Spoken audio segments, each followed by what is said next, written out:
¿Cómo están? Bienvenidas y bienvenidos a Resentidos. Soy Jonathan Pérez. Ojalá y que nos acompañe. Conéctese, por favor. Ayúdenos a compartir este espacio, ya sabe, comiendo, compartiendo, comiendo y comentando. Hoy voy a hablar de dos notas, el monólogo en dos partes, porque son dos temas distintos. Tal vez de este solo vaya a hacer unos pequeños comentarios, porque hay que seguir muy de cerca el comportamiento de la oposición. Creo que hay que seguir con lupa todo lo que dicen, todo lo que hacen, todo lo que declaran. Es además divertidísimo, ¿no?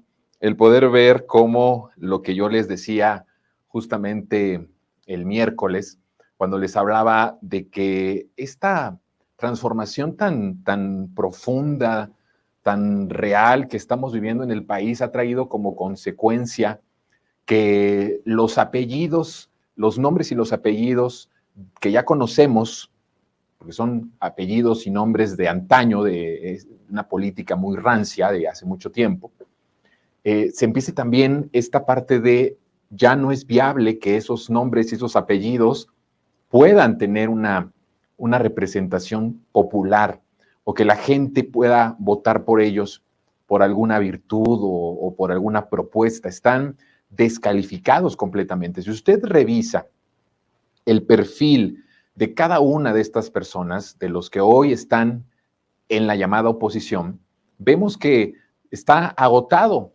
Ya está agotado en lo moral, están agotados en lo ético, están agotados en todos los requisitos que podrían tener o que tiene que tener un gobernante, en su credibilidad completamente, en su respetabilidad. La mayoría de ellos, imagínense ustedes, cuando hablamos de las corcholatas de la oposición, hablamos de presuntos delincuentes o de delincuentes huyendo o de delincuentes burlando a través de amparos órdenes de aprehensión. O sea, al ver todo el conglomerado de todas esas personas que han sido o han formado parte de ese régimen de corrupción del salinismo neoliberal, pues está agotado. No hay posibilidad que esa clase política de la oposición pueda tener algún voto de la gente. Están anulados. Eso pone en una grave crisis a la derecha.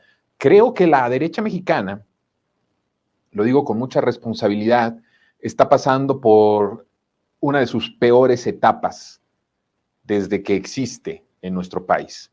Porque la derecha empezó a hacerse derecha desde que, o la clase política empezó a hacerse de derecha desde el momento en el que adoptan este sistema neoliberal y al momento en que lo empiezan a aplicar. De hecho, muchos de los priistas de los años 60, los años 70, pues eran todavía priistas que defendían un proyecto de nación que beneficiara a las clases populares, que tenían todavía dentro de su percepción social y política que el Estado tenía que ser el que tuviera el poder para acotar al poder económico. Lo que pasa con el régimen es que más bien el poder económico es el que rige, el que manda, el que ordena al poder político. Entonces, es como un giro completo, ¿no? De la política nacionalista, de la política postrevolucionaria, de la política de estado de bienestar, de la rectoría sobre nuestros energéticos, sobre el petróleo. Eso fue cambiando y entonces empezó a surgir una derecha con ese PRI que no es un PRI que nace de la derecha, sino nace de la lucha postrevolucionaria y que se convierte en una derecha más recalcitrante, cada vez mucho más autoritaria, mucho más rapaz, adoptando el sistema salinista neoliberal. Y a partir de ahí vemos cómo la derecha empieza a conjugarse con distintas fuerzas y en esencia, aunque con partidos y colores distintos, tienen una misma idea, tienen un mismo proyecto, se han beneficiado de lo que ambos han votado en la Cámara de Diputados y en la Cámara de Senadores. Yo ya he explicado en un monólogo anterior cómo nace el PRIAN, cómo nace esta este binomio al que yo llamo el binomio de la derecha, porque es un binomio de derecha, ¿cómo nace? Y es justo poder hablar sobre su crisis, porque yo me acuerdo que por mucho tiempo ellos hablaban de la crisis de la izquierda, hablaban de que no nos poníamos de acuerdo, de que no éramos competitivos, de que lo que decíamos, que lo que planteábamos como proyecto de nación, hasta se burlaban de que fuera posible. El presidente, por cierto, lo dijo, me parece que ayer jueves lo dijo, él planteaba, hasta se burlaba de la derecha, y por otro lado decía, fíjense cómo se burlaban de lo que nosotros proponíamos y ahora que lo estamos cumpliendo.